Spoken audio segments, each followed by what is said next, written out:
इश्तियाक जी। तो आपका स्वागत है फेसबुक पर।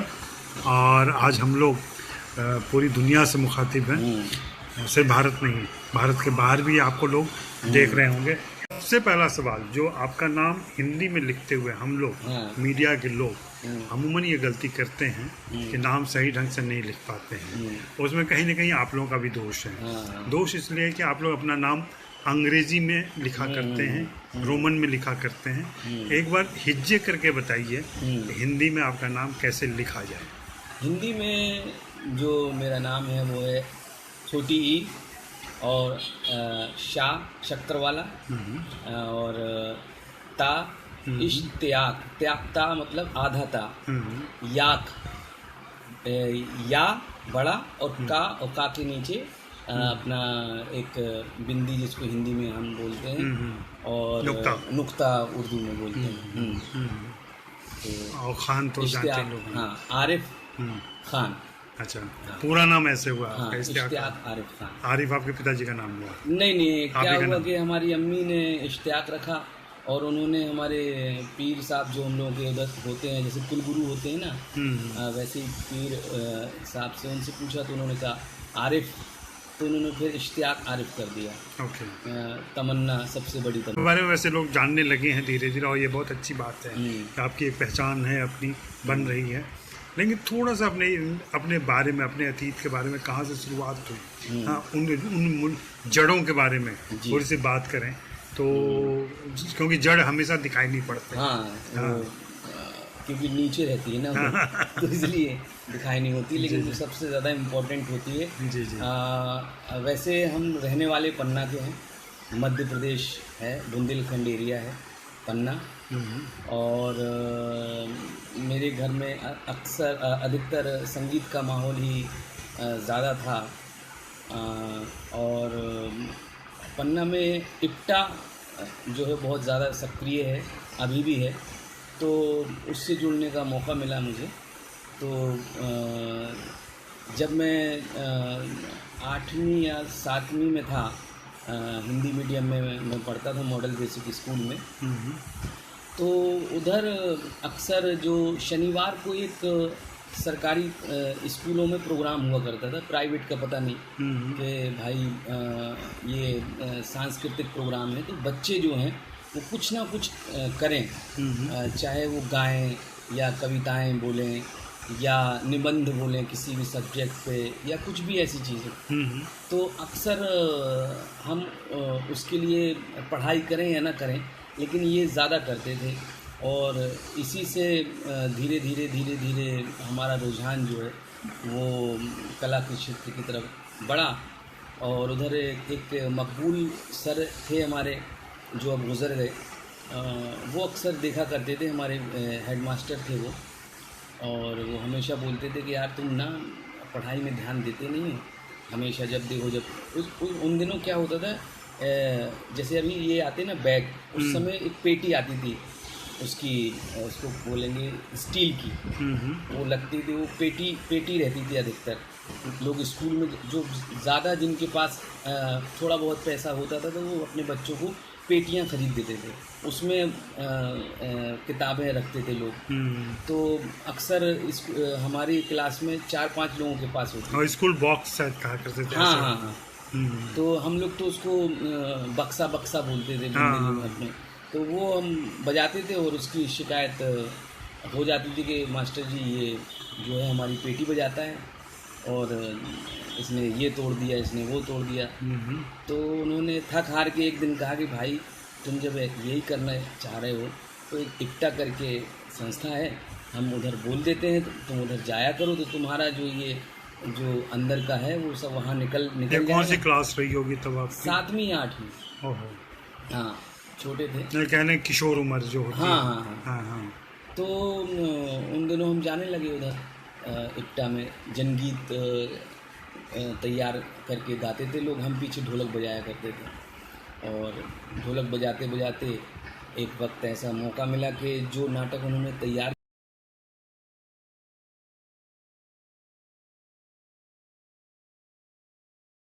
और हमारे साथ ये अच्छी बात थी कि जो भी नाटक देखते थे तो सारे डायलॉग याद हो जाते थे। सबके, हम्म, किया कभी नहीं था।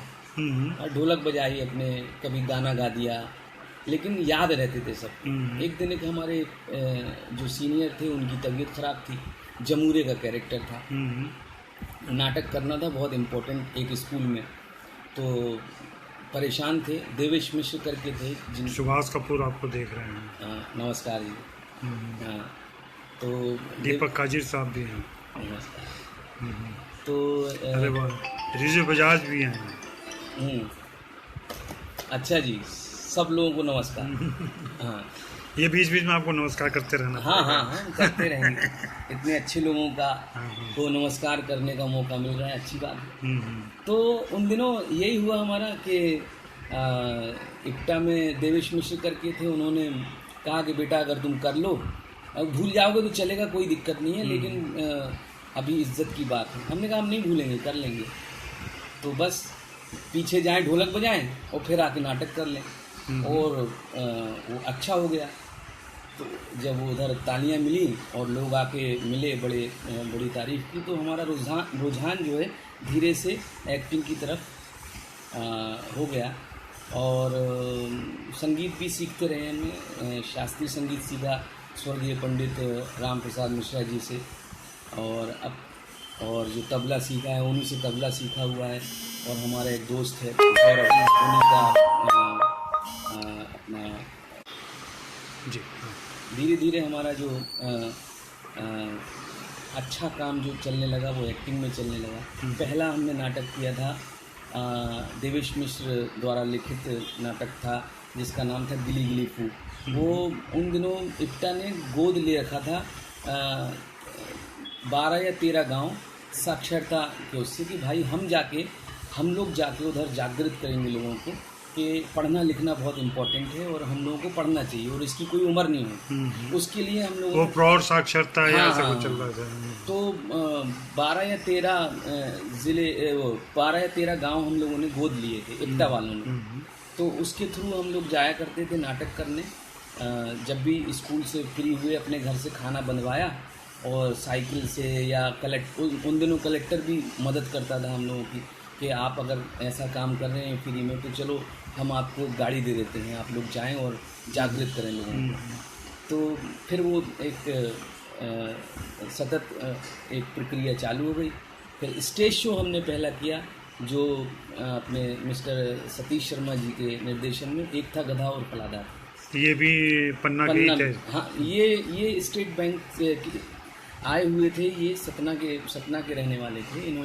इनका जो ट्रांसफ़र हुआ पन्ना, तो इन्हीं लोगों, जो पन्ना में कोई जानता नहीं था कि मतलब कि इप्टा कोई संस्था है या एक विनीत कुमार है, दिल्ली के साथ मिले होंगे आप। जी जी जी, तो कह रहे हैं Siyag dear I love you. नमस्कार। तो वो उन्होंने एक था गधा और फलादार था नाटक किया। वो पहला हमारा स्टेज शो था जो उनके साथ किया। और फिर धीरे धीरे इप्टा के सक्रिय सदस्य हो गए। और फिर ये भी हुआ कि क्योंकि हम पढ़ने में बहुत पीछे थे और विश्वास ही नहीं था पढ़ाई पे, अधिकतर ये काम करने का ये था कि हम तबला बजाएंगे बहुत अच्छा और उसी से घर को चलाएंगे और एक दिन ऐसा होगा कि संगीत में हमारा नाम होगा। इस तरफ ज़्यादा ये नहीं था, एक्टिंग की तरफ था, लेकिन ये नहीं था कि इससे कैरियर बन जाएगा या कुछ ऐसा अच्छा हो जाएगा। तो ये चलता रहा हमारा। थोड़ा सा हम लोग इस पर और आगे बात करेंगे। थोड़ा परिवार के बारे में आपने बताया, किस तरह के परिवार में थे आप, बचपन की परवरिश कैसी थी, माता पिता की तरफ से कितना प्रोत्साहन मिला या शुरू की कुछ जो अमूमन लोगों की दिक्कतें हो जाती हैं वो था, पूरा माहौल क्या था वो थोड़ा घर का? हमारे घर का माहौल ये था कि हमारे पिताजी गुज़र गए थे और हमारी अम्मी ने हम लोगों को पाला। क्या उम्र रही होगी जब? हमारी उम्र रही होगी करीब 12-13 साल। तब वो गुज़र गए थे।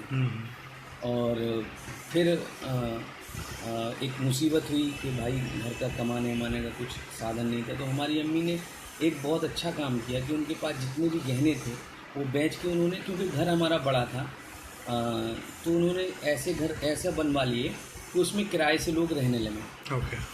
और प्लस क्योंकि उस उतने में घर चलता नहीं था, तो हमने अधिकतर काम किए हुए हैं। मसलन जैसे कि ठंड के दिन अंडे के ठेला लगा लेना, और अंडे भी बेचे हैं हमने।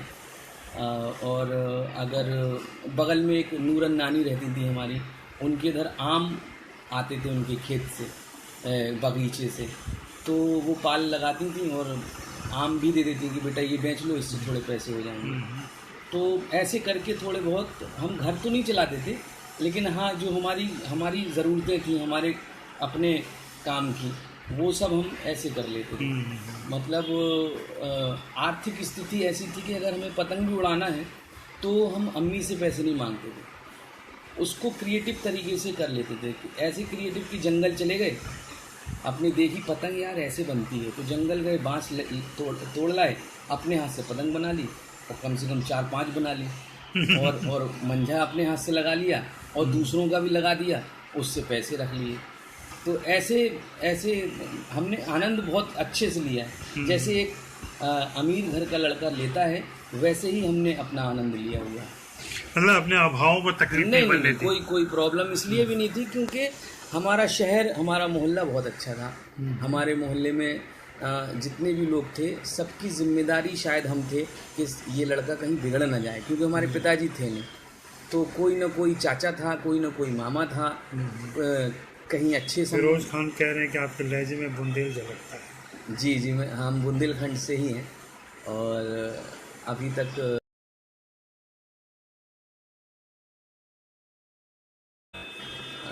कोशिश नहीं की कि कभी कभी मैं करके बात करते हैं तो ज़्यादा उसको लेके नहीं जा पाते। नहीं, उन्होंने एक शब्द बोला, बेचे। हाँ, तो बिंदी जो लगी है हाँ, वो बुंदेल की। हाँ, वो बुंदेलखंड की है। खैर, लेकिन ये खुसूसियत पर बात होनी चाहिए। हाँ, जो हम लोग बोलते हैं, जैसे यहाँ के मराठी लोग बोलते हैं तो ये बिंदी खा जाते हैं। हाँ, आप एक्स्ट्रा बिंदी लगाते हैं। जैसे ये भी कल परसों कोई जुनून बोलना था, तो जुनून को जुनू भी बोल सकते हैं। लेकिन भाई साहब यहाँ के बहुत बड़े टॉप एक्टर हैं, अच्छा, वो जुनू बोल रहे थे। अच्छा। एक्चुअली में भाषा या बोली जो है, जैसे हमसे उम्मीद की जाती है कि भाई अगर आप मुस्लिम हैं तो उर्दू आपकी बहुत ही बढ़िया होगी, या ज़बान आपकी बहुत अच्छी होगी। तो ये जो ज़बान है या उर्दू का जो हम अभी इस्तेमाल कर रहे हैं, वो हम इप्टा में आने के बाद हमने धीरे धीरे सीखा है, समझा है। नहीं तो हमारा क्या, हमारे लिए तो शायद नहीं था। शायद जे कर ले हैं, सुनो ज़िंदगी ख़त्म हो जाए तुम्हारी एक दिन, है ना। तो ये हमारी बोली थी, और हमें वो अभी भी पसंद है, अच्छी लगती है। जब भी हम वैसी बात करते हैं तो हमें लगता है कि हम अपने घर में हैं। तो ये हमारा मामला है।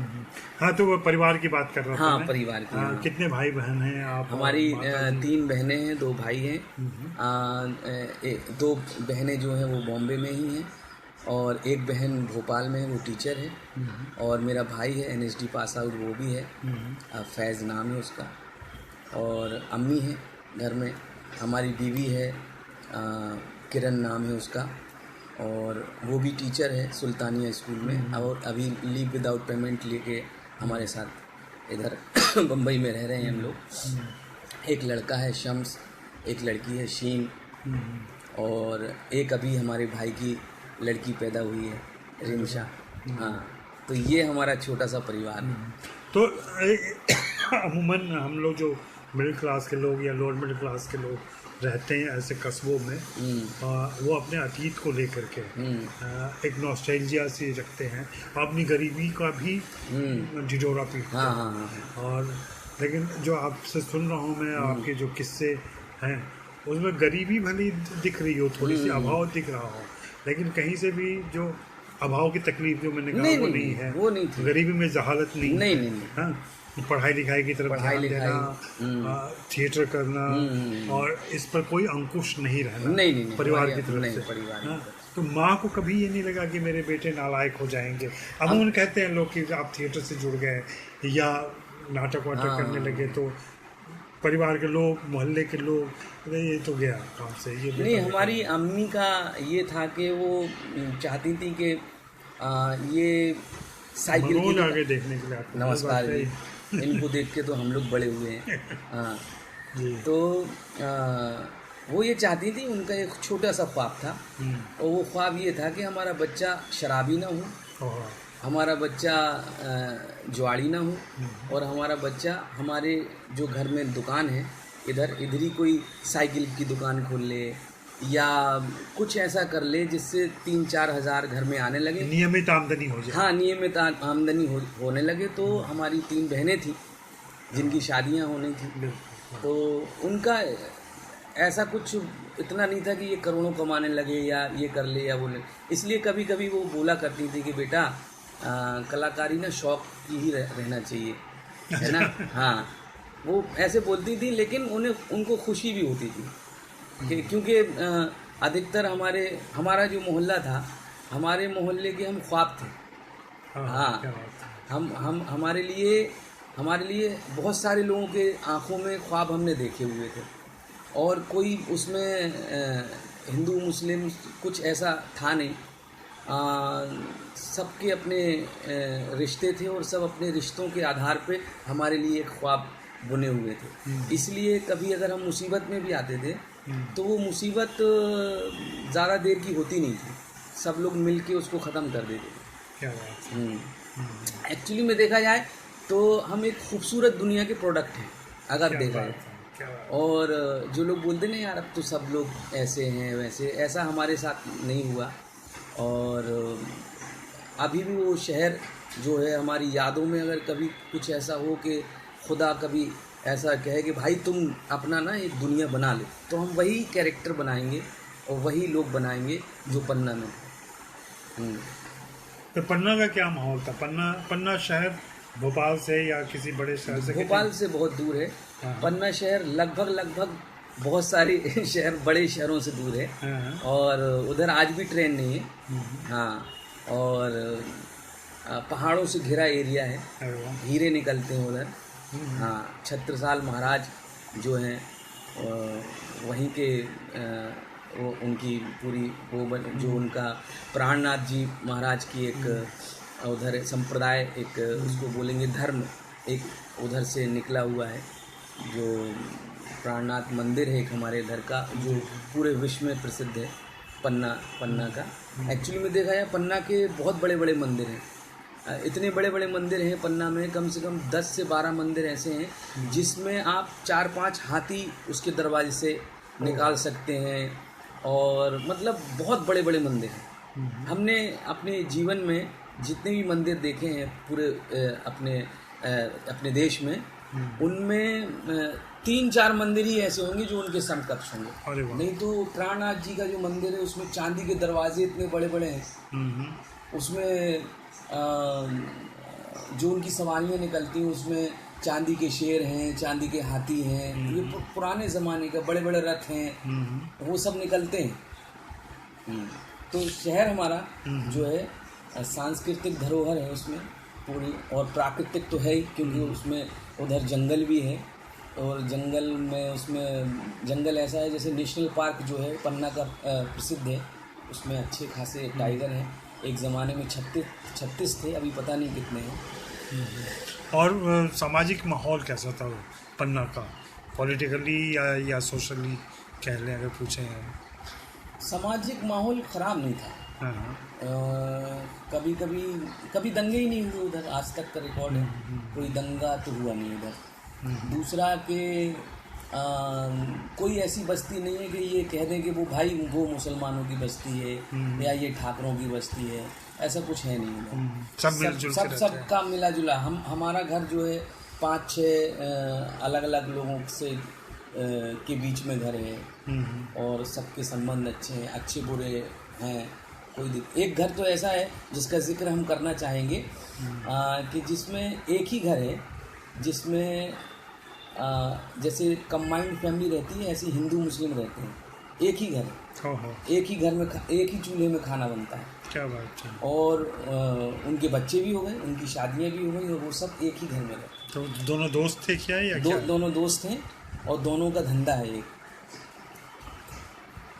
तो उनके नाम भी ले लें अगर आप जैसे उनका नाम याद हमें है। याद नहीं है, इसके लिए हम माफ़ी चाहते हैं। क्योंकि वो हमारे मोहल्ले से हमारी बीवी है, उसके घर के सामने रहते हैं वो लोग, अभी भी है और अभी भी वैसे ही।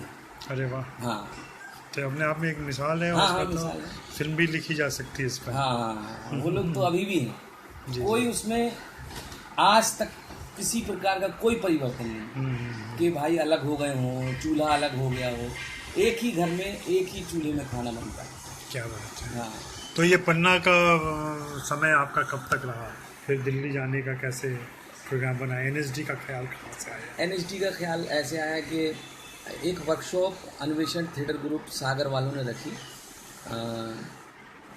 बीबी कानंद जी की। तो उन्होंने कहा कि यार भाई अपने इधर से कोई लड़का भेजें। तो उन्होंने कहा इश्तियाक तुम ज़्यादा लगे रहते हो, तुम ही चले जाओ। तो हमारे पास पैसे ही नहीं थे जाने के। और उन दिनों हमने क्या किया था, झाड़ू का एक धंधा शुरू किया था, झाड़ू बेचने का।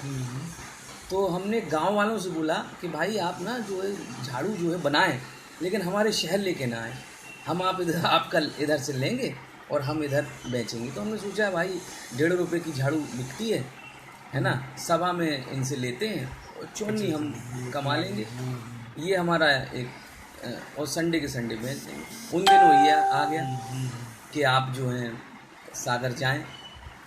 तो बहरहाल फिर हमने कहा कि पैसे नहीं है हमारे पास। तो हमारे ही शहर के अंबिका प्रसाद एक खरे जी हैं, उन्होंने कुछ पैसे दिए। एक चंद्रभान सैन हैं, वो हमारे इप्टा में थे, वो उन्होंने कहा हम तुम्हें छोड़ने जाएंगे, चिंता मत करो, लेकिन तुम्हारे अंदर संभावनाएं हैं, तुम्हें जाना चाहिए। तो हमने कहा झाड़ू का क्या होगा? तो हमारे जितने भी दोस्त हैं उन्होंने कहा झाड़ू हम बेच देंगे, चिंता मत करो।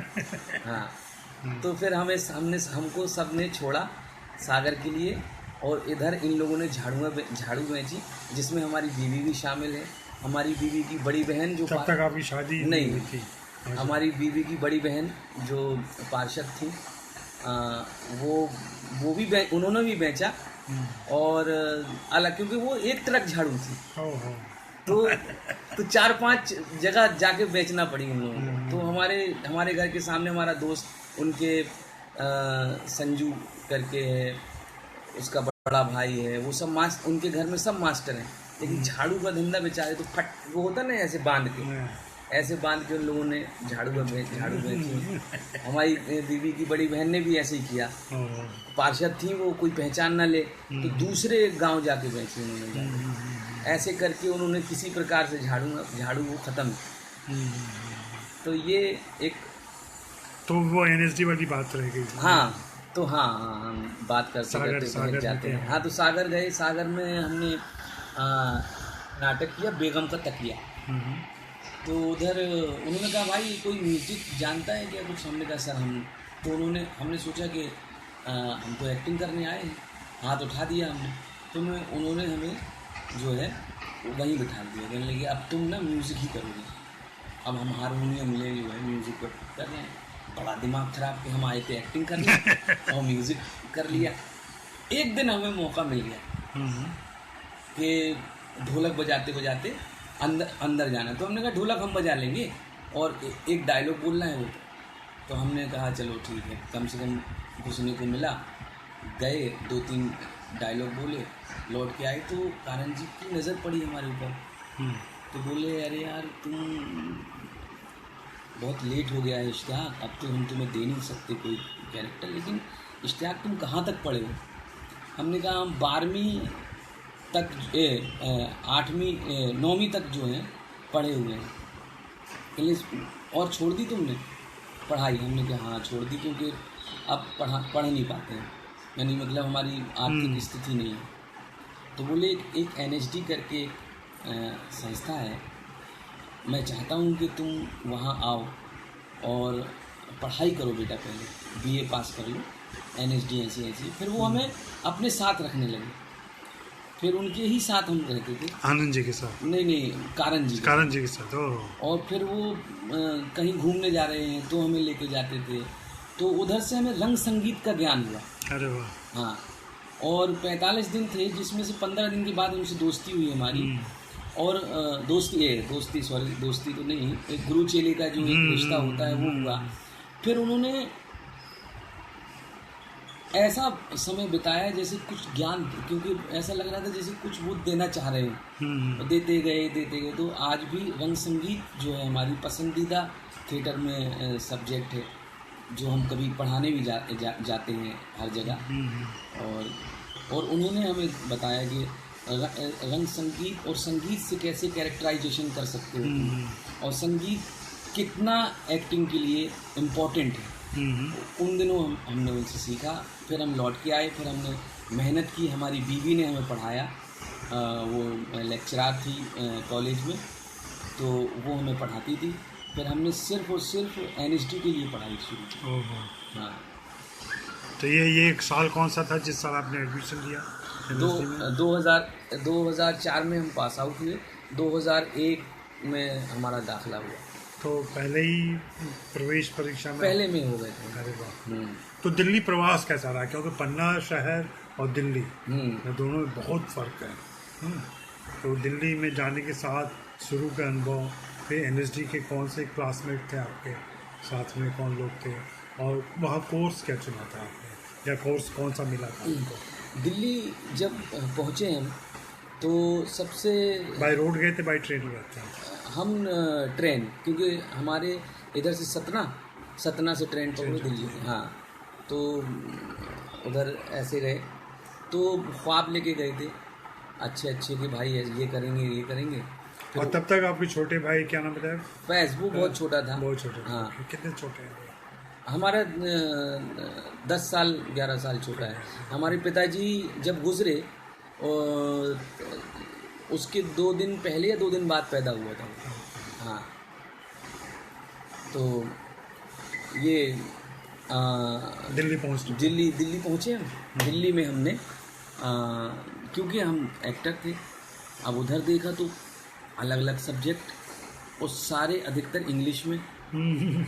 इंग्लिश में इसलिए उसकी वजह थी कि लोग जो हैं वो कोई उड़ीसा से है, कोई कहीं से है, तो अधिकतर बहुत से लोग इंग्लिश समझते थे। लेकिन हमारी समस्या ये थी कि हम इंग्लिश का एक शब्द भी समझ में नहीं आता था हमें।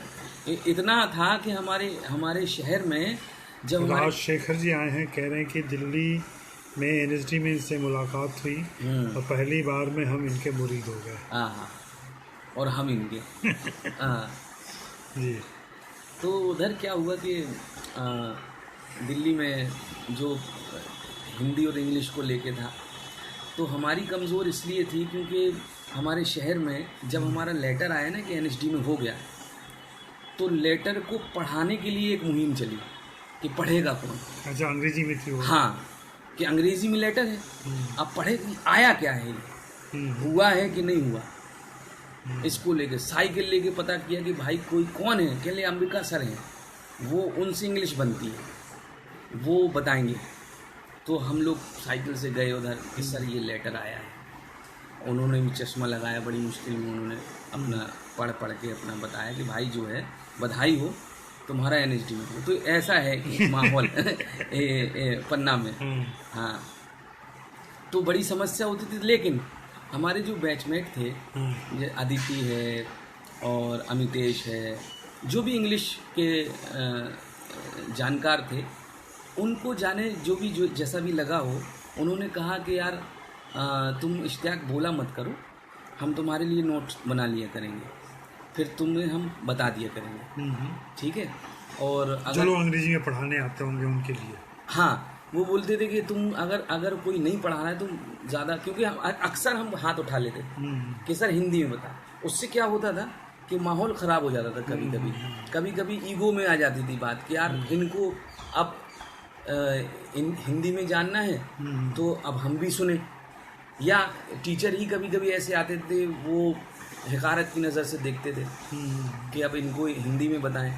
तो बहुत से टीचर ऐसे होते थे जो बहुत प्यार से और अच्छे से बताते थे, और बहुत से ऐसे, जैसे शमा चौधरी थी, वो बोलती थी इश्तियाक तुम मेरे केबन में आओ, तो वो हमसे पर्सनल अकेले में बैठ के और जो उन्होंने पढ़ाया है वो बताती थी कि हमने ये पढ़ाया ये पढ़ाया ये पढ़ाया। उधर बेटा हमने ज़्यादा तुम्हें हिंदी में और फिर इंग्लिश में पढ़ाएं, तो तुम हमसे इधर पूछ लिया करो। तो ऐसे करके फिर हमें नॉलेज हुई और फिर हमने वो उसको अपने आप में। तो कौन सा डिसिप्लिन आपने चुना? डायरेक्शन चुना है? एक्टिंग।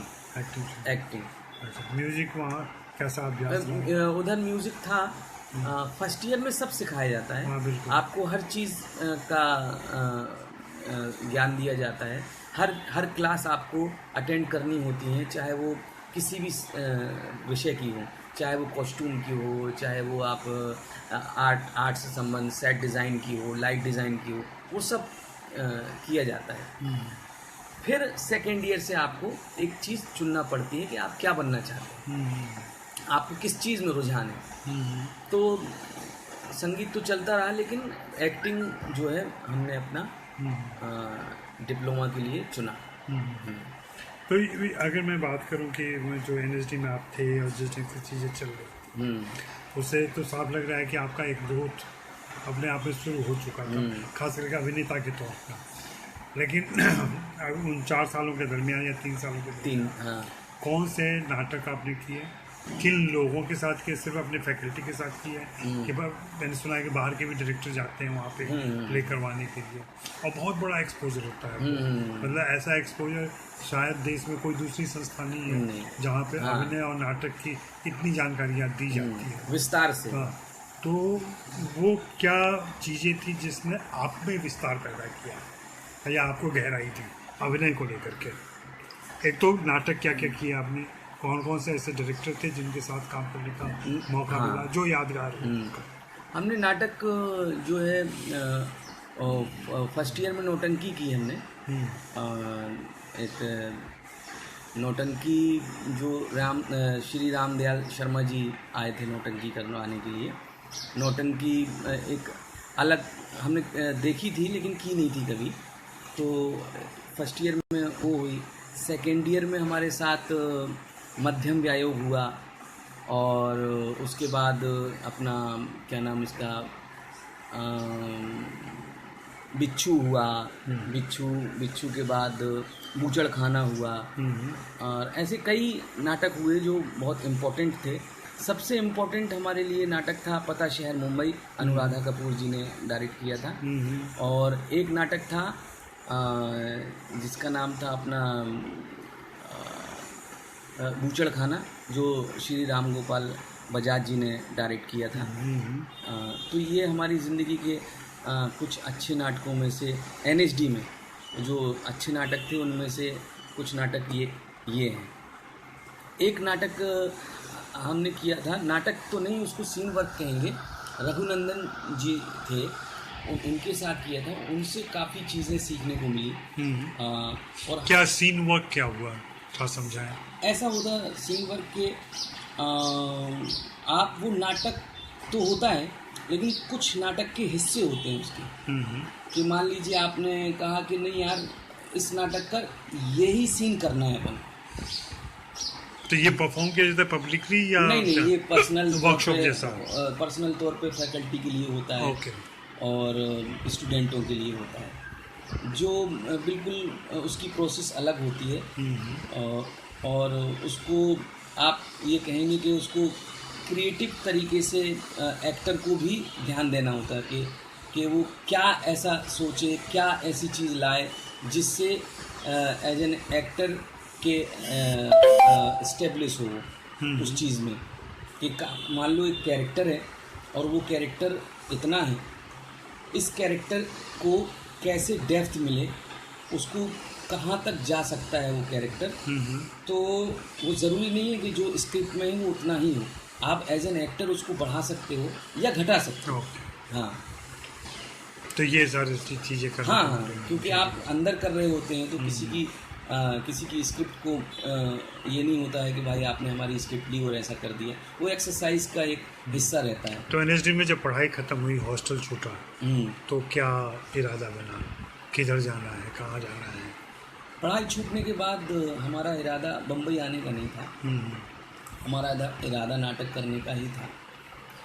हमने नाटक शुरू भी किया और ने सागर में नाटक किया, अपने शहर में किया और उसको एनएसडी से निकलने के बाद ओके, साल कौन सा रहा ये? 2005। फिर हमने अपने शहर में किया। फिर शहर में करने के 1-2 नाटक करने के बाद लगा कि अब कैसे लोगों के पास जाएं यार बार बार कि 100 रुपये की टिकट खरीद लो, ये कर लो या ये भरें, फॉर्म भरें, फिर हमें साल में एक बार हमें ग्रांट मिलेगी भी नहीं मिलेगी कोई भरोसा नहीं। तो ये पढ़ने तक तो ठीक था, एक ख्वाब था, हम कुछ कर गए। निकलने के बाद सीधे ज़मीन पे आ गए। ज़मीन पे सोचा रेपेट्री करें। रेपेट्री 6 साल के बाद क्या करेंगे? हम अपने जीवन के बेहतरीन 6 साल रेपेट्री में देना नहीं चाह रहे थे, क्योंकि हम चाह रहे थे कि हम निकलेंगे तो हमें कौन पहचानेगा। तो क्या ऐसा कोई दबाव था कि अब कमाना भी है? कमाना तो था ही। हम जब एनएसडी में थे उसके बावजूद भी हम कमा लेते थे, क्योंकि हम रात को किसी का म्यूज़िक दे देते थे शाम रात को जाके, जिससे स्कूल का लेना देना कुछ होता नहीं था, या कुछ लिख दिया तो उससे कमा लिया। तो कमाना तो वो चलता रहता था। वो ज़्यादा हमारे लिए इम्पोर्टेंट नहीं था। इम्पोर्टेंट हमारे लिए ये था कि हम कैसे अपने आप को इस्टेब्लिश करें इस चीज़ में। और सबसे ज़्यादा इम्पोर्टेंट ये था कि हम एक्टर होके एनएसडी से निकले थे। तो क्योंकि हमने भोपाल में भी काम किया था स्वर्गीय अलखनंदन जी के साथ, तो हम उनके पास गए कि सर अब हम एनएसडी पास आउट हो गए हैं, तो काम करना है। तो उन्होंने कहा बेटा तुम हमारे साथ रहो, हम जितना पैसा लोगों को देते हैं उससे 2000 तुम्हें ज़्यादा देंगे, क्योंकि तुम हर प्रकार की चीज़ें हमारे लिए कर लेते है ना, और हम तुम्हें पसंद भी करते हैं। तो हमने कहा ठीक है सर। अब उधर उन दिनों शायद 4000 या 5000 रुपये पर मंथ वो मिलती थी उनको रेपेट्री की एक व्यक्ति को। लेकिन हमें वो और देना चाह रहे थे 2000 एक्स्ट्रा, तो मुश्किल से 7000 या 7500 रुपये पर मंथ का पड़ रहा था। तो हमने सोचा यार कि निकलने के बाद एक एक्टर जो एनएसडी पास आउट है वो 7-7500 तक ही सीमित है, उसका कोई अस्तित्व ही नहीं है। या तो वो नेशनल रेपेट्री में जाए, या अगर इनमें है तो वो ले तो रहे हैं, लेकिन वो ज़्यादा तो दे नहीं सकते, जितना उनकी हैसियत है उतना ही देंगे। लेकिन ये तो एक मजदूरी से भी कम वो है। मतलब जो हमारे प्रदेश में, मध्य प्रदेश में आज जो मजदूरी है, मान लीजिए आज मजदूरी मान लो एक व्यक्ति को 400 रुपये कोई मजदूर को, है ना। तो हमारे जो एक्टर हैं जो एनएसडी पास आउट हैं और उनको अगर रेपेट्री मिल भी रही है तो उनका जो महीने का मानदेय 6000 रुपये है, मतलब मजदूरों से भी कम। यही सब प्रश्न सोचते सोचते हमें लगा कि यार या तो हम डायरेक्टर बने। शादी हो गई थी आपकी? नहीं, इस बीच शादी नहीं, प्रेम चल रहा है। तो हमने कहा यार ये तो गड़बड़ मामला है, क्योंकि हम एक्टर हैं और हम फिर पढ़ाने लगे यहाँ जाके, तो एक्टिंग का हमारा कहाँ जाएगा मामला। या हम डायरेक्शन करें, डायरेक्शन में प्रोजेक्ट डालें और कमाएं। तो एज एन एक्टर हमने क्या किया, तो ये सब सोच के हमने फिर मुंबई का रुख किया। और कुछ उदाहरण भी थे हमारे साथ सामने, जैसे अपने गोविंद नामदेव जी हैं या मनोहर सिंह जी हैं, उन्होंने एज एन एक्टर खूब काम किया उधर, लेकिन एंड में उनको यहीं आना पड़ा, क्योंकि रोकने की कोई एक्टरों को रोकने की क्षमता ही नहीं उधर थिएटर में क्षमता का मतलब आर्थिक ही बता रहे हैं, सिर्फ आर्थिक बात कर रहे हैं। क्षमता तो कुछ भी कला और साधना की हिसाब से दिक्कत नहीं, उससे कोई नहीं, सिर्फ आर्थिक। तो फिर ये सोच के फिर हम इधर आना हुआ हमारा मुंबई। तो एनएसडी में ऐसी क्या बात सिखाई जाती है या सिखाई गई जो अमूमन एक्टर को समझने में भी वक्त लगता है या नहीं सीख पाते वो लोग? एनएसडी देखिए, जब हम लोग छोटे शहर में होते हैं तो छोटे शहर में अक्सर हम लोग कैरेक्टर देखते हैं और शुरू कर देते हैं कि भाई ये जो कैरेक्टर है ये ऐसा है, ये ऐसा अपना। फिर इधर आते हैं जब हम लोग, तो हम लोग उन अलग अलग चीज़ों पे वर्क करना सीखते हैं कि सिर्फ अपने आप को प्रेजेंट मत करो, है ना, हर बार कि आप अपने आप को ही प्रेजेंट कर रहे हैं, आप अपने अलावा भी प्रेजेंट कर सकते हो, और वो ऐसे कर सकते हैं। ऐसे कैसे कि भाई स्पीच ये है, थॉट ये है, इसका कैरेक्टराइजेशन जो है, इसका रहन सहन, ये जो भी एक डेप्थ, उसको उन्होंने अलग अलग कर दिया। उन्होंने समझ में आया हमारे कि भाई ये सारी चीज़ें मिल के ना एक एक्टिंग बनती है। तो इन सारी चीज़ों को भी साधना एक इम्पॉर्टेंट चीज़ है। तो वो एनएसडी में एक फ़र्क हुआ पन्ना से और एनएसडी में आने से, कि चीज़ों को हमने जो है दूसरे तरीके से देखना शुरू किया, और उसको पहले एक ही रियल एस्टेट और कई प्रकार की एक्टिंग का जो जिक्र होता है हमारे उसमें, जो हमने एनएसडी में बाकायदा सीखा भी, उसकी ट्रेनिंग मिली। और ये सबसे इम्पोर्टेंट बात है कि एनएसडी में हमारे साथ अपना महाराष्ट्र का दशावतार भी हुआ। हम लोगों ने सिर्फ दशावतार एनएसडी में बैठ के नहीं सीखा, गांव में जो लोग दशावतार करते हैं उनके पास जाके महीने भर जाके सीखा उनसे। और ऐसा ही सिर्फ हमारा नहीं, ये महाराष्ट्र में है, महाराष्ट्र में है और बहुत फेमस है। और इतना फेमस है कि जब हम लोगों ने उन लोगों को अपने भारंगम में इनवाइट किया कि भाई आप आएँ नाटक करने के लिए, तो उनको जो सरकारी पैसा मिला तो वो नुकसान में आए उधर। इतना कमाते हैं वो लोग बिना सरकार के उस सहायता लिए। एक अच्छी शैली है दशावतार, विष्णु भगवान के जितने भी अवतार हैं वो उन पे आधारित है, और बहुत इंटरेस्टिंग है, वो बहुत ही ज़्यादा अच्छी है। अच्छा, जब सवेरे हमने अनाउंस किया आपके बातचीत के लिए, हाँ, तो बीच में हम लोग कुछ सवाल ले लेते हैं। जी जी जी। फेसबुक पे कुछ लोगों ने सवाल किया है। सबसे ज़्यादा तो ये है कि अनारकली और पारा, चूँकि हाल में देखी है लोगों ने, सबको उसके लिए तारीफ़ कर रहे हैं, और कुछ लोगों ने कहा कि देश के लिए ही ये बातचीत कर लीजिए आप। तो उनके लिए आप क्या कहना चाहेंगे? अनारकली और पारा, हाँ, अनारकली और पारा जो हमारी ज़िंदगी का बहुत ही अहम पड़ाव था, उसमें आई। और जैसे मेरा फंस गए रे ओबामा कैरेक्टर हिट हुआ, उससे एक हमें अलग पहचान मिली। ठीक वैसे ही अनारकली और पारा का जो ये हीरामन का कैरेक्टर है, इससे मुझे अलग पहचान मिली।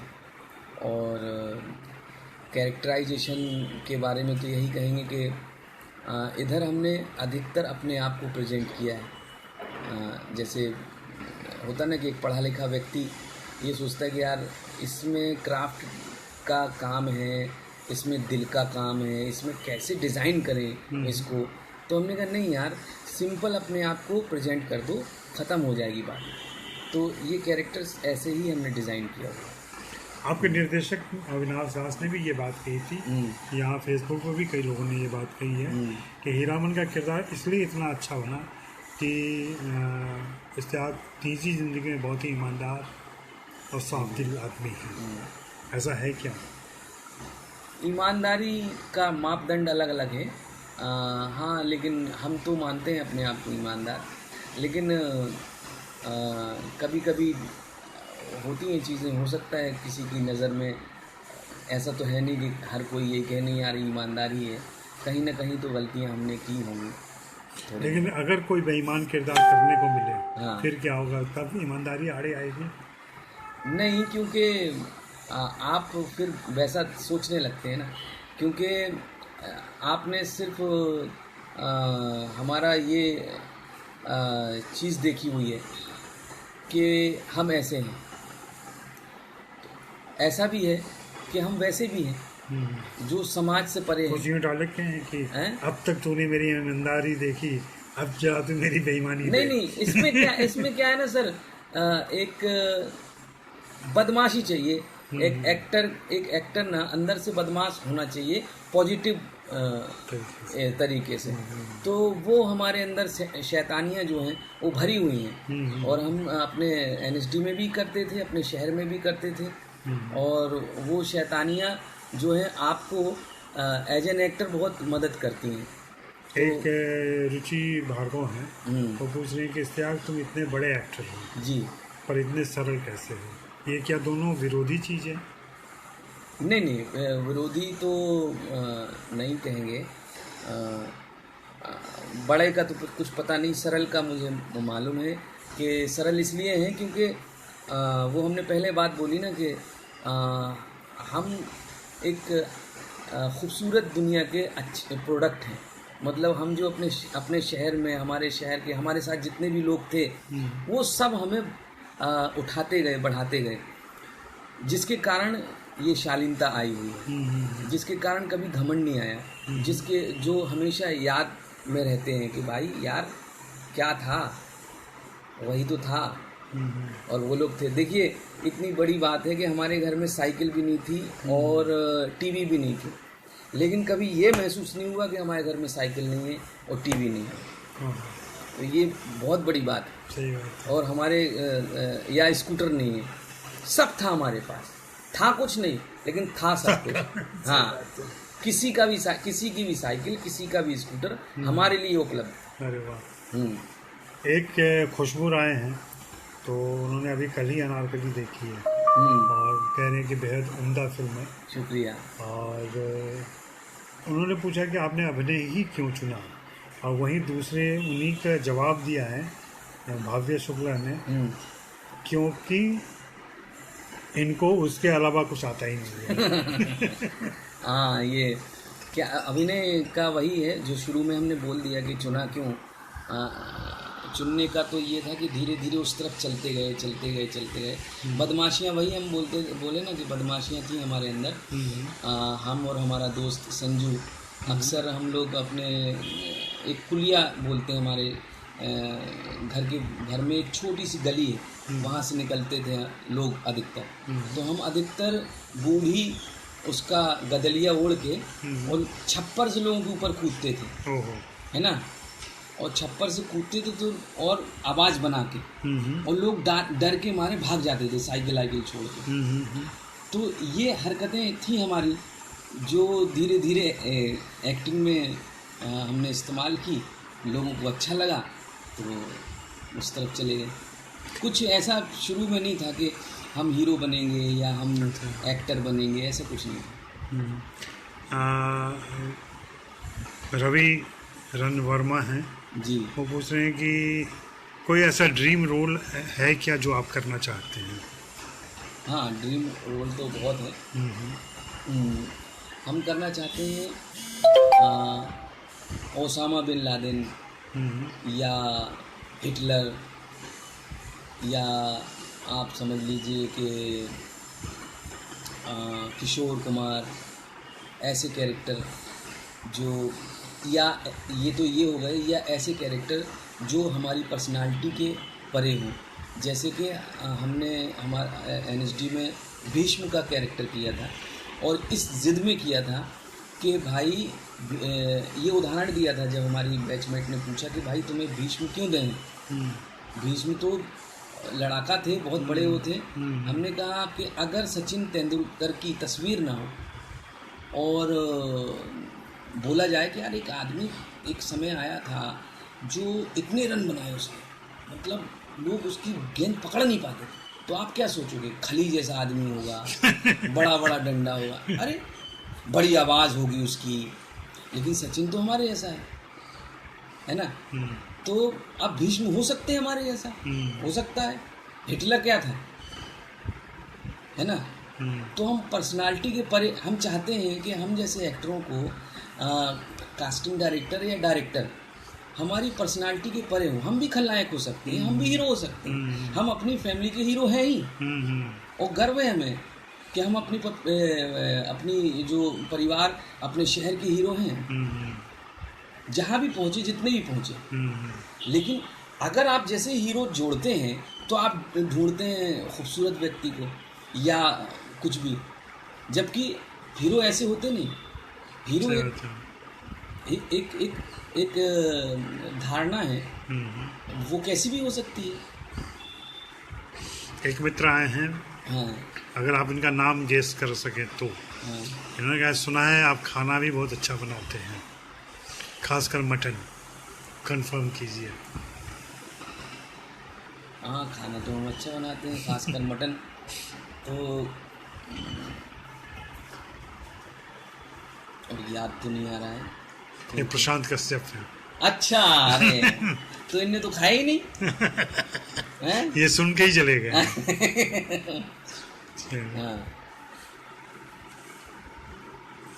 हाँ किसी ने फंस गए रहे ओबामा की तारीफ की है जी। जो उसमें आप अंग्रेजी के टीचर बने थे। हाँ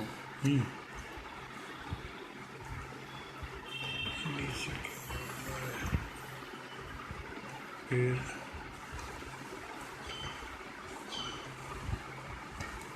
सरलता आपके अभिनय में कहाँ से आई है? सरलता, कैरेक्टर्स जो मिलते हैं उनको उस तरीके से कि नकली ना लगे, शब्द अपने हों। ज़्यादातर शब्दों को अपना करने की कोशिश करते हैं और जब बोलते हैं तो सिर्फ महसूस करते हैं जो बोल रहे हैं, बस और कुछ नहीं। इसलिए वो सरल लगता है।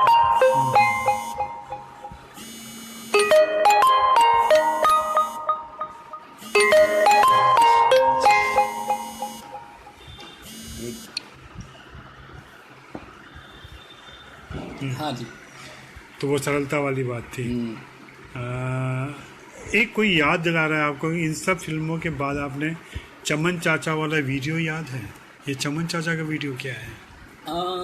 एक्चुअली में क्या है कि हम लोग एक्टर हैं, अधिकतर जगह जगह जाके हम ये करते रहते हैं, क्या नाम इसका, ऑडिशन देते रहते हैं। तो उस एक ऑडिशन दिया था हमने चमन चाचा का, तो उसी चीज़ का जिक्र इन्होंने किया हुआ है। तो वही है।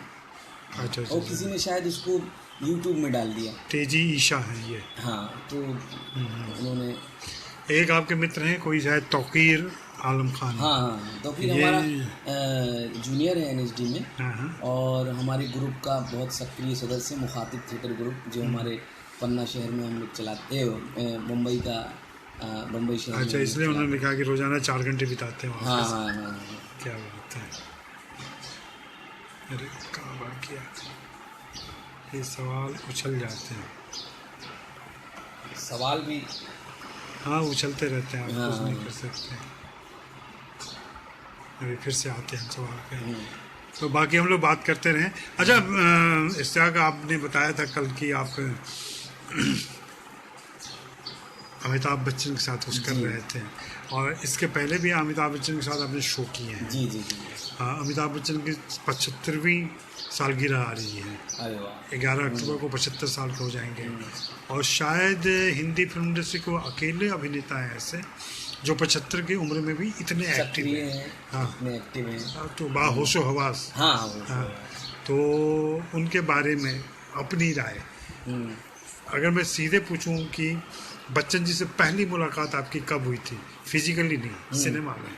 सिनेमा में इतना तो याद नहीं है कि पहला क्या किया, लेकिन हाँ इतना याद है कि एक घटना हुई थी जो बहुत इम्पोर्टेंट है कि हम लोग मर्द फिल्म देखने गए थे।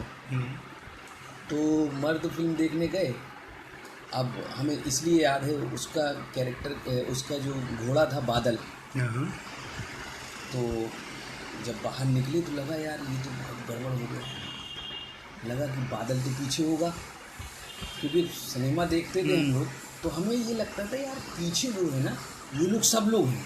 अच्छा, पर्दे के पीछे तो बच्चन साहब भी हैं, सब लोग हैं, तो क्यों ना पीछे पर्दे के जाएं और इन लोगों से मिल के और उसको भी देख लें, बादल को भी देख लें, है ना।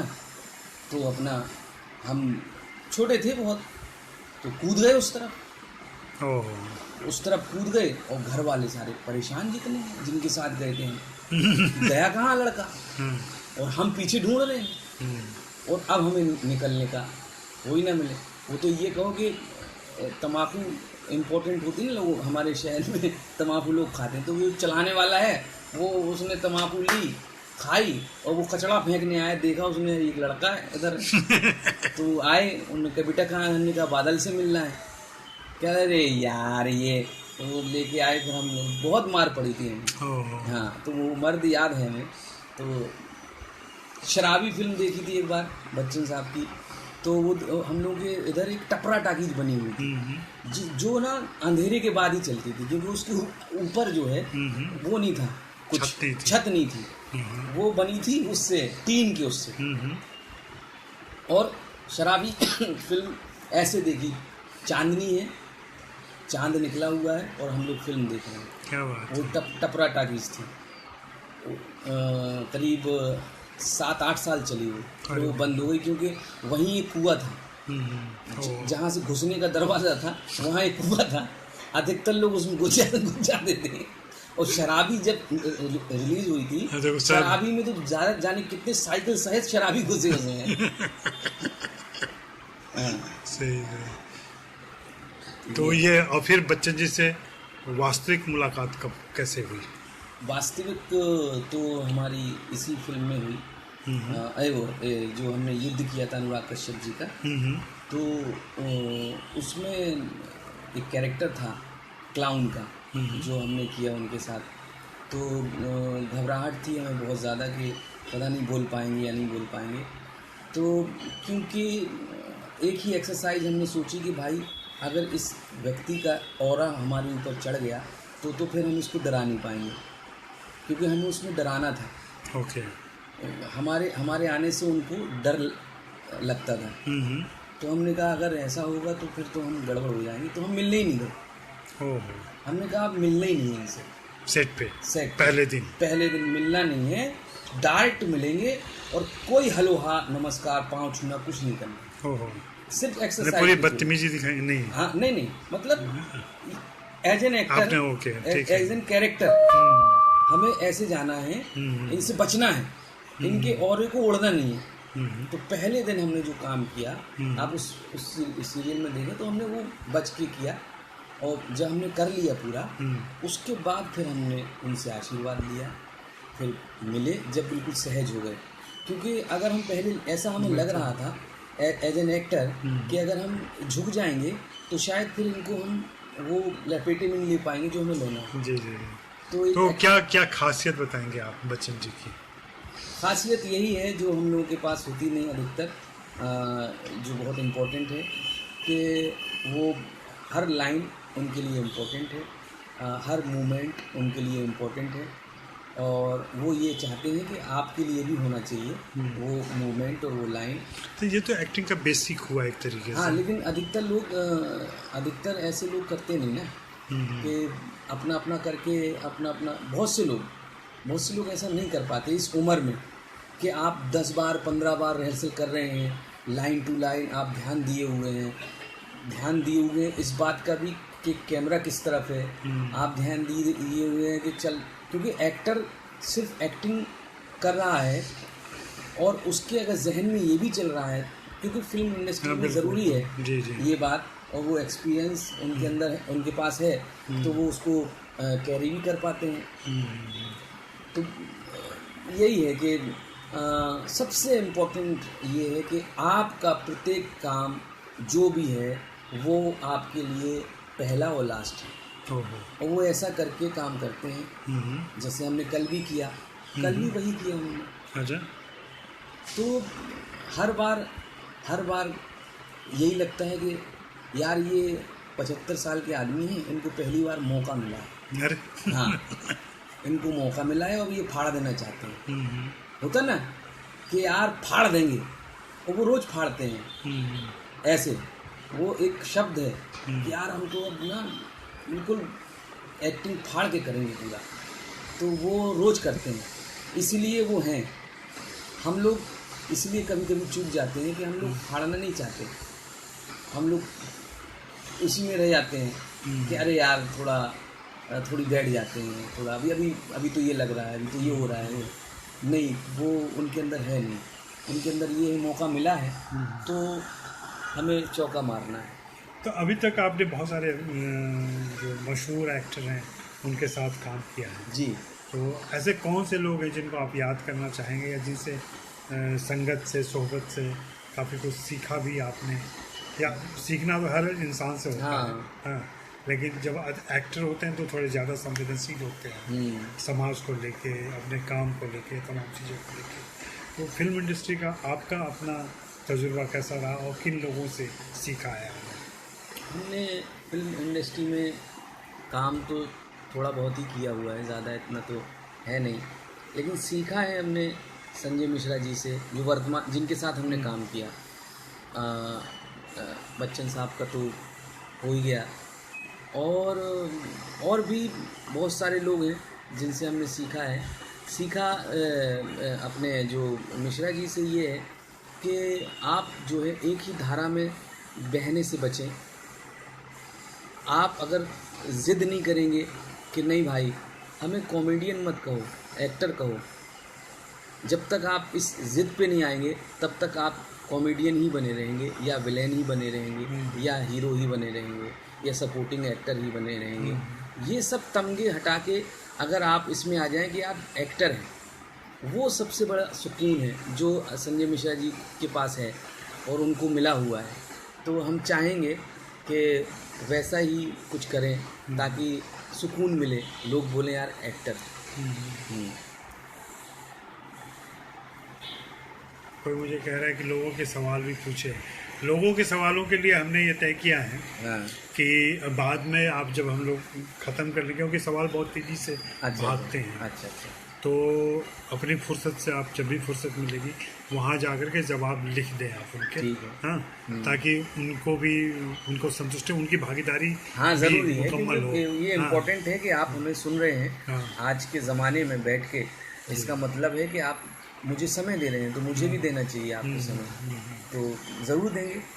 कोई और किसी के पास भी सवाल पूछते जाए, कोई भी सवाल यहाँ लाजवाब नहीं रहेगा, सबका जवाब मिलेगा। सबका जवाब है हमारे पास। तो ये आप लोग भूलें नहीं प्लीज़, सवाल पे सवाल करते रहें। अभी मैं फिल्मों के जो आपके खास करके जो 3-4 किरदार जो काफ़ी मशहूर हुए, उन किरदारों में की बात करें तो आपको खुद कौन से किरदार ऐसे साथ रहे हैं आपके जिनको आप बार बार याद कर सकते हैं? बार बार याद कर सकते हैं, जैसे कि फंस गए ओबामा, इंग्लिश टीचर जो कैरेक्टर है हमारी ज़िंदगी का बहुत इम्पोर्टेंट कैरेक्टर है, और एज एन एक्टर भी जो हमेशा याद रहता है, क्योंकि ये वो कैरेक्टर है जो हमने देखा हुआ है ऐसे लोगों को जो बोलते हैं, मान लीजिए बोल दिया उन्होंने कि ये लोटा है, तो इस अंदाज से बोलेंगे कि आपकी हिम्मत नहीं हो सकती कि आप बोलने की ये लोटा नहीं है। आपको 1 सेकंड के लिए लगेगा लोटा है कि नहीं है। वो एक किरदार था, वो बहुत इम्पोर्टेंट था, उसको जितना रियल करना चाहिए वो हमने किया। सब झूठ बोला, सब नकली बोला, लेकिन सब दिल से बोला उसमें। सब ये मान के बोला कि जो हम बोल रहे हैं वो अंग्रेज जो आए थे उनसे भी नहीं बनता। तो ऐसे किरदार देखे हैं हमने, और उसको ही लेके ये कैरेक्टर किया था फंस गए ओबामा, जो बहुत इम्पोर्टेंट है हमारे जीवन में। एक तमाशा का कैरेक्टर है, जो ऑटो वाला है, जो हमारे क्या हर उस कलाकार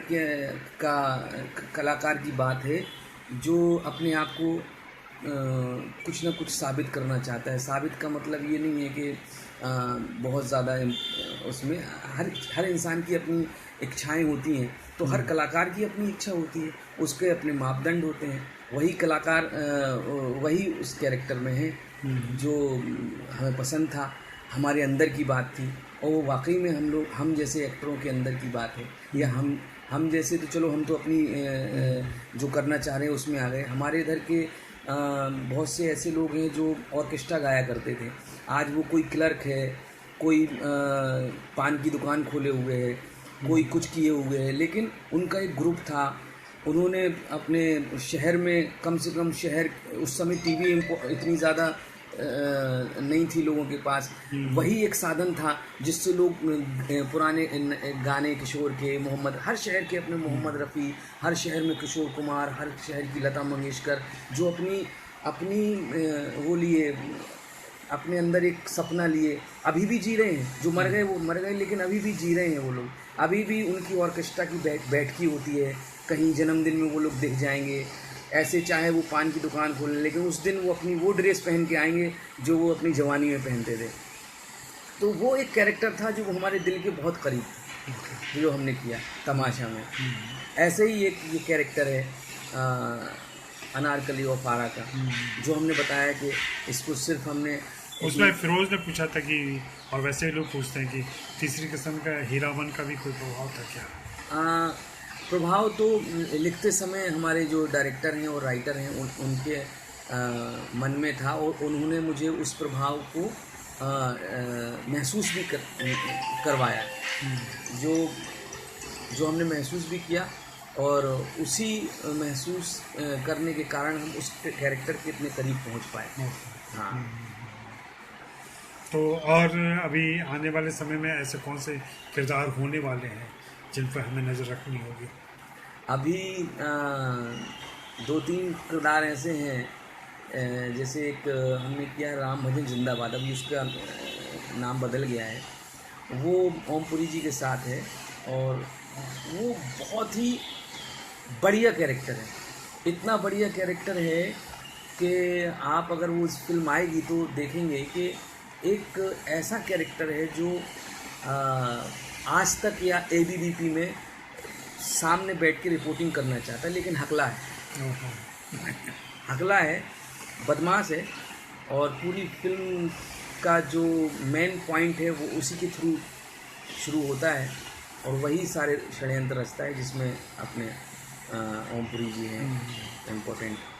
तो वो हमारा बहुत अच्छा कैरेक्टर है, जो अभी आएगा तो आप लोगों को बढ़िया लगेगा। जी जी। आप बीच में सुना कि शाहरुख खान के साथ भी काम कर रहे हैं जी। ये कौन सी फिल्म है, क्या है? ये फिल्म हिमांशु जो है शर्मा, उन्होंने लिखी, आनंद राय की फिल्म है। हाँ, तो वही फिल्म है जो कर रहे हैं। एक अनिल तिवारी जी हैं जी, वो ये आपके बारे में कह रहे हैं कि आप में कहीं न कहीं दिलीप कुमार साहब की झलक मिलती है, क्या कहेंगे? क्या ऐसा स्टेटमेंट और भी किसी ने किया है? जी, ऐसा स्टेटमेंट तो खुद बच्चन साहब ने ही, जब हमने ये किया था अपना ये क्या नाम, युद्ध, तो बिना मेकअप के हम खड़े हुए थे, तो वो बहुत देर से देख रहे, तो हमें लगा शायद पहचान नहीं पा रहे हैं हमें, क्योंकि हम तो मेकअप में थे, तो हमने कहा अभी जाके बताना सही नहीं होगा। फिर थोड़ी देर हो गई, फिर देखते रहे वो, तो हमें लगा कि चलो जाके पूछ ही लेते हैं, ऐसा नहीं उन्हें ये लग रहा हो कि ये लड़का क्यों खड़ा है इधर। होता है ना कि कहीं उससे ही ना बोल दे अपने गार्ड से कि भगाओ इसको। हाँ, तो उस डर के कारण हम उनके पास पहुंच गए कि सर हम आप क्या जो क्लाउन का कैरेक्टर वो बोला जानते हैं इरशाद साहब, आप यूसुफ साहब की याद दिला रहे हैं। अरे हाँ, क्या बात है। लेकिन इस बात का जिक्र आपने कभी किया नहीं कहीं किसी इंटरव्यूज वगैरह में? एक्चुअली में हमारे इंटरव्यू ज़्यादा हुए नहीं। या अपनी तारीफ से डरते हैं? नहीं, ऐसा कुछ नहीं है। हाँ। वो तो उन्होंने एक्टिंग के करते समय नहीं, सिर्फ चेहरे का के हिसाब से बोला था ये बात। और हाँ, एक बहुत ही मौजूद सवाल है किसी का कि ये जनाब देश के लिए क्या कर रहे हैं? देश के लिए बहुत कुछ कर रहे हैं। एक्चुअली में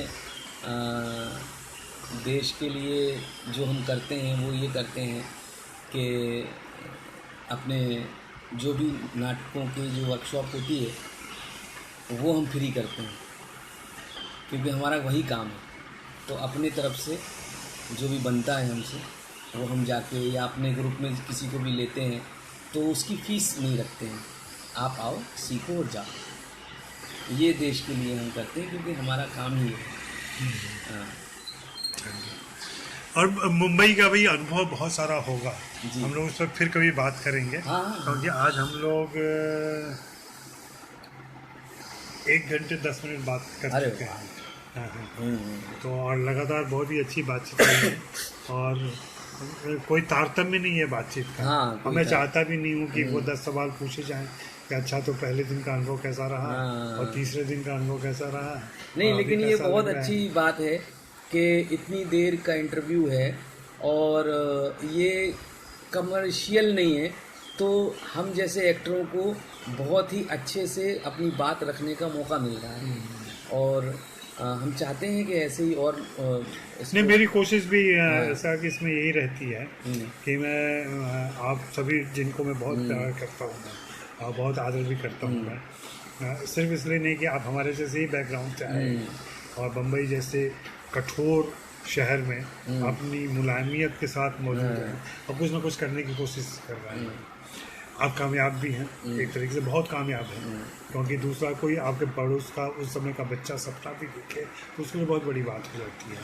सपना देखना और सपने को पूरा कर लेना और ईमानदारी के साथ पूरा करना, कोई भी फरेब ना हो उसमें, छल कपट ना हो, उसके साथ पूरा करना अपने आप में बहुत बड़ी बात होती है।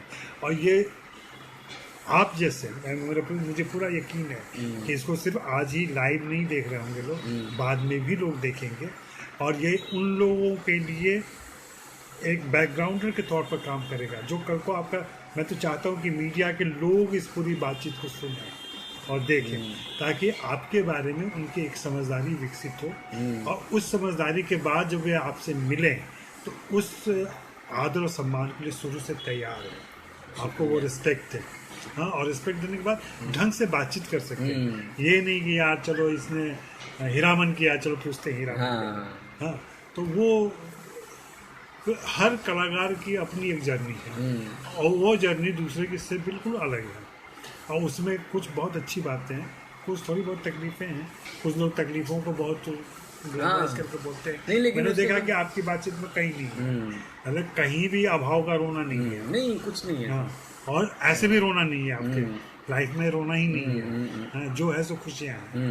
तो ये अपने आप में बहुत बड़ी बात है और इससे हजारों लोगों को प्रेरणा मिलेगी, ये मेरा पूरा यकीन है। शुक्रिया। हाँ, और मैं चाहूँगा कि हम लोग फिर से कभी इस बातचीत को करें, ठीक है और आगे इसको कंटिन्यू करें। आज इतना लंबा रखते हैं। और मैं आपसे आग्रह करूँगा और आपसे ये आश्वस्ति मैं आपको उन दर्शकों को दिलाना चाहता हूँ कि आप उनके सवालों के जवाब दे देंगे फुर्सत से, जब भी आपको फुर्सत मिले जरूर के जवाब दे देंगे।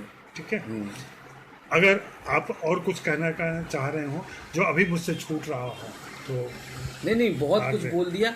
अब जब आप दोबारा बुलाएंगे तो फिर कुछ और बोलेंगे, कुछ दूसरी तरफ जाएंगे। जी, क्योंकि ज़िंदगी तो बहुत ही इम्पोर्टेंट है और हमारी थोड़ी ज़्यादा इंटरेस्टिंग है, तो हम उसको अभी तो धीरे धीरे चीज़ें, हाँ, उस पर भी हम बात करेंगे। आपके खट्टे और कड़वे अनुभवों को। मीठे अनुभव तो सब लोग सुना, तो उन पर भी बातें करेंगे क्योंकि उनसे भी सीख मिलती है। उनसे बहुत सारे लोगों को प्रेरणा मिलती है और उन्हीं से ज़्यादा मिलती है। जी, क्योंकि आप चीज़ें सीखते हैं, समझते हैं, तो वो है।